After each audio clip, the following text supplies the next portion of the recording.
Números: 45% dos 5.570 municípios do Brasil estão nas mãos do Centrão.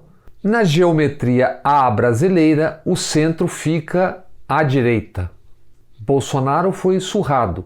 O Centrão e seus 10 partidos custarão caro ao país. Refém, sem eles, o governo Bolsonaro acaba. O Brasil sai das urnas caminhando rapidamente para 200 mil mortos pela Covid, com desemprego recorde de 14 milhões de pessoas e com outras 15 milhões e 300 mil pessoas que já não encontram ou desistiram de procurar emprego.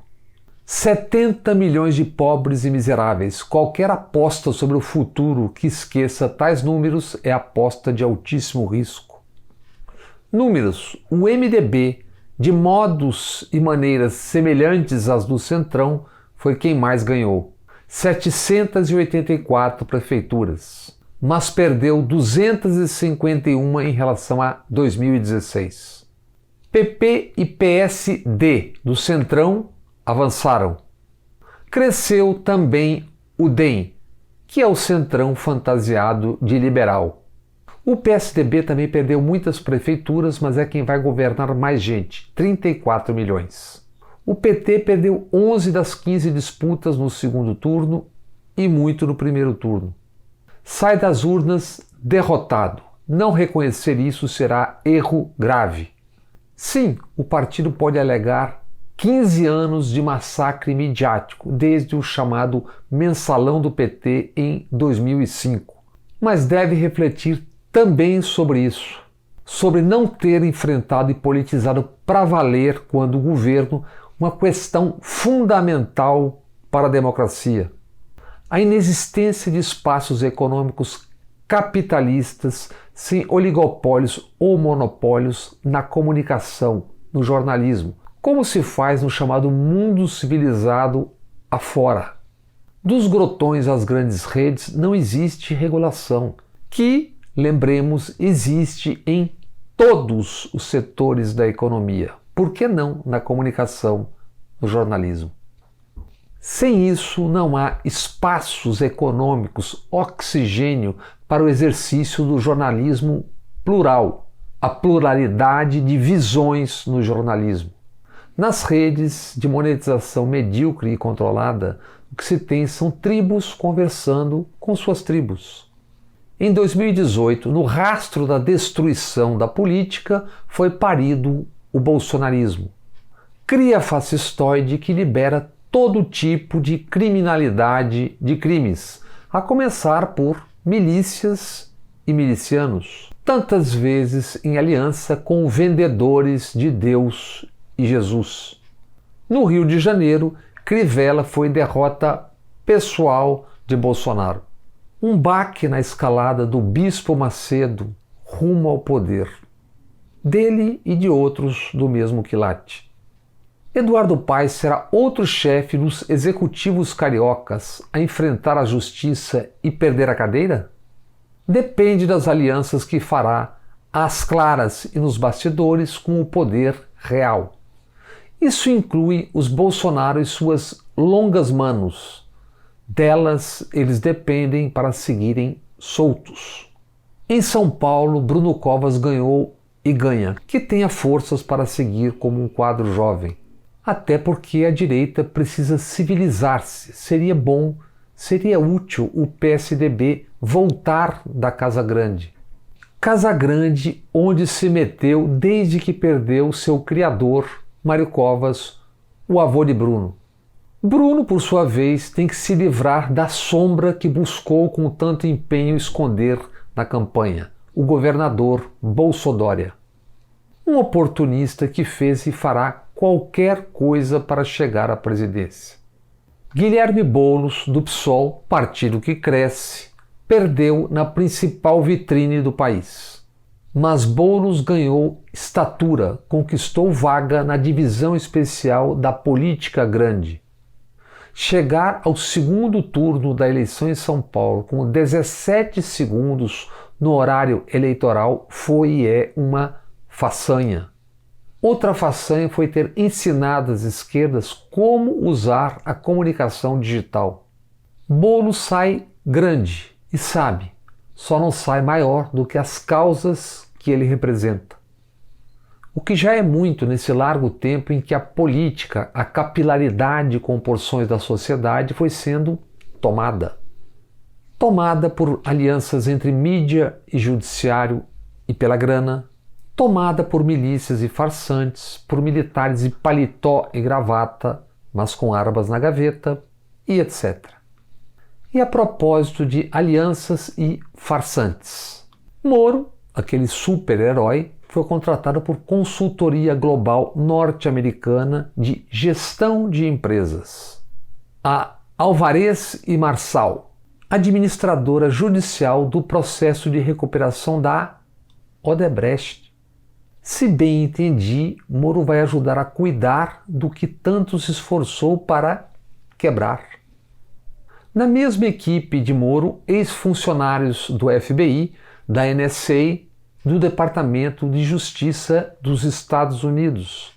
Moro, já pré-candidato à presidência da República, trabalhando com egressos de agências de investigação e espionagem dos Estados Unidos, como sócio-diretor na empresa.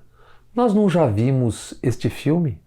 Como não dizer que o Brasil é coalhado de ingênuos e otários, secularmente tangido por picaretas e por corruptos e corruptores das mais variadas formas, que desde sempre se dão bem pontificando contra a corrupção. Eleição. No Recife assistimos hamletiana, feia disputa entre primos herdeiros do ex-governador Miguel Arraes, avô de Marília Arraes e bisavô de João Campos. João, filho de Eduardo Campos, ex-governador de Pernambuco, morto em acidente aéreo em 2014. João, candidato sob a sombra da mãe, Renata Campos. Campanha esta marcada por denúncia de compra de votos. O mesmo se viu em relação ao PSDB em São Paulo, na reta final. Entre muitas e muitos outros, Manuela em Porto Alegre, Bruno do PSDB, Boulos do PSOL em São Paulo, ACM do DEM elegendo seu sucessor em Salvador. E, claro, também vitórias do dito Centrão. Mas as urnas indicaram, por um lado, que vem aí um novo tempo, a direita e a esquerda. Na política, as gerações de 64 e 68 já foram levadas pelo tempo. A geração do topo nos anos 80, grande parte já foi despachada pelas urnas ou pelo próprio tempo. Da política dos anos 90 lá em cima, Ciro Gomes é dos raros. O que começamos a ver emergir agora são candidaturas coletivas, mais mulheres e homens negros, trans, indígenas. Do chão e dos movimentos Brasil afora despontam ação e reação à barbárie. De um lado, como avanços. Lenta, mas mudança política, mudança geracional. Quem não entender isso pagará em 2022. Por outro lado, o outro Brasil, a reafirmação do mesmo de sempre. 5.570 municípios. Quem procurar, quem fuçar, encontrará dezenas, centenas de casos com DNA semelhante ao dos clássicos que mostraremos a seguir. ACM Neto, presidente do DEM e prefeito de Salvador, obteve uma grande vitória, fez do inexpressivo Bruno Reis seu sucessor. ACM Neto sai das urnas como forte candidato a governador da Bahia. ACM Neto é filho de Antônio Carlos Magalhães Júnior, ex-senador, como o pai Antônio Carlos Magalhães, o original. ACM, o original, pai de Luiz Eduardo Magalhães, já falecido, ex-presidente da Câmara.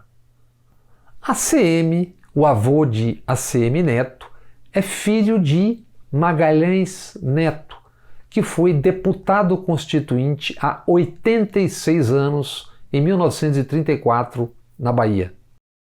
E ACM Neto defende a modernização nas relações capitalistas e de trabalho. Seu avô, ACM, foi governador da Bahia por 3 vezes, 2 nomeado pela ditadura, e foi presidente do Congresso por 2 vezes. ACM, o avô, teve irmão e sobrinho deputados. ACM foi um médico que jamais exerceu a medicina, foi um político profissional. Deixou em litígio uma fortuna estimada em R$500 bilhão. Além dos lindos coqueirais, a Bahia deve ter pés de dinheiro. Sigamos Brasil adentro. Mossoró, o segundo maior município do Rio Grande do Norte. Rosalba Rosado, ex-governadora, ex-senadora, prefeita de Mossoró, por 3 vezes disputou o 4º mandato, agora perdeu. Nada que preocupe, os Rosado entram e saem da prefeitura, do governo, dos legislativos. 17, sim, 17 em francês. 18, sim, 18 em francês. 20, sim, 20 em francês. Sim, os nomes são esses, números em francês. E eles foram governadores no Rio Grande do Norte, prefeitos em Mossoró, como Rosalba. Fafá e Sandra Rosado, ex-prefeitas em Mossoró. Os Rosados são sinônimo de poder em Mossoró há 103 anos. Como os Coelho na pernambucana Petrolina, eles são poder há 125 anos. Desde em 1895, Manuel Francisco de Souza Júnior, o tio-avô de Clementino, o coronel Quelê. Quelê, vice-prefeito em 1912, prefeito em 27. Dele descendem diretamente os Coelho. Fernando Bezerra, senador hoje no MDB, ex-ministro de Dilma, é Coelho. Seu filho Miguel Coelho foi agora reeleito prefeito em Petrolina. Os irmãos Fernando e Antônio são deputados. Nilão Coelho presidiu o Congresso na ditadura e foi governador em Pernambuco, assim como outro Nilo Coelho, primo, foi governador na Bahia. Pencas de mandatos dos Coelho e um ditado: em Petrolina, quem não é coelho é coitado. Isso no Nordeste, do Sarney no Maranhão, dos Alves no Rio Grande do Norte, agora dos Renans em Alagoas, dos Gomes no Ceará, os Lucena de Cícero, ex-governador, agora eleito prefeito de João Pessoa pela 3ª vez. Cícero, sobrinho de Humberto Lucena, ex-presidente do Congresso, parlamentar por 43 anos. Humberto Lucena, neto de Solon Barbosa de Lucena. Solon, governador da Paraíba em 1916 e de 1920 a 1924. Solon de Lucena, por sua vez, primo do ex-presidente da República Epitácio Pessoa e sobrinho neto do Barão de Lucena. Já o Barão de Lucena foi presidente das províncias da Bahia, Pernambuco, Rio Grande do Norte e Rio Grande do Sul. No Norte, só como um exemplo, os Barbalho. Jader foi governador, senador, o filho Helder é governador, a ex-mulher Alcione foi deputada. Mas não é só no Norte e Nordeste, como se costuma dizer. A meros 80 quilômetros de São Paulo, pela Fernão Dias, os Chedid, de Jesus Chedid, reeleito prefeito de Bragança Paulista. Os Chedid vão e vêm da prefeitura e como deputados há mais de meio século.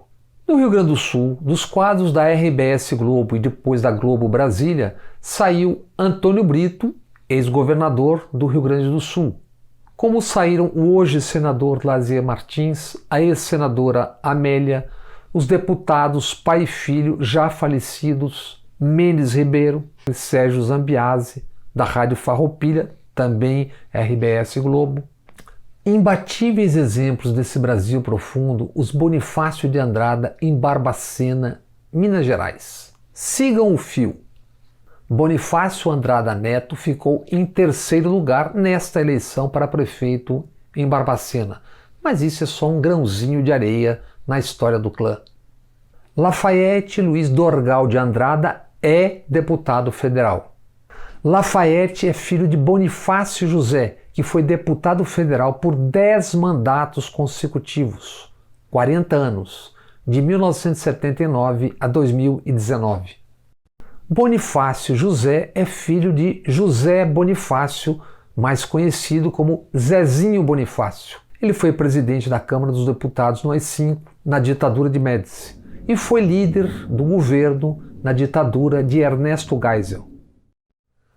Sigamos a linha do tempo. Zezinho Bonifácio, tetraneto de José Bonifácio de Andrada e Silva, o patriarca da independência do Brasil.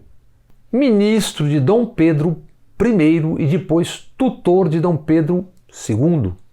Ainda jovem, José Bonifácio estava em Paris e assistiu o início da Revolução Francesa em 1789, há 231 anos. Antônio Carlos de Andrada foi deputado ainda nas Cortes de Lisboa. Os Bonifácio de Andrada estão sem interrupção há 200 anos no poder, no Congresso Nacional. No poder desde antes ainda da proclamação da independência do Brasil. Esse é o Brasil. Os Brasis do presente e ainda no passado. E o Brasil do futuro é fazer as escolhas e construir.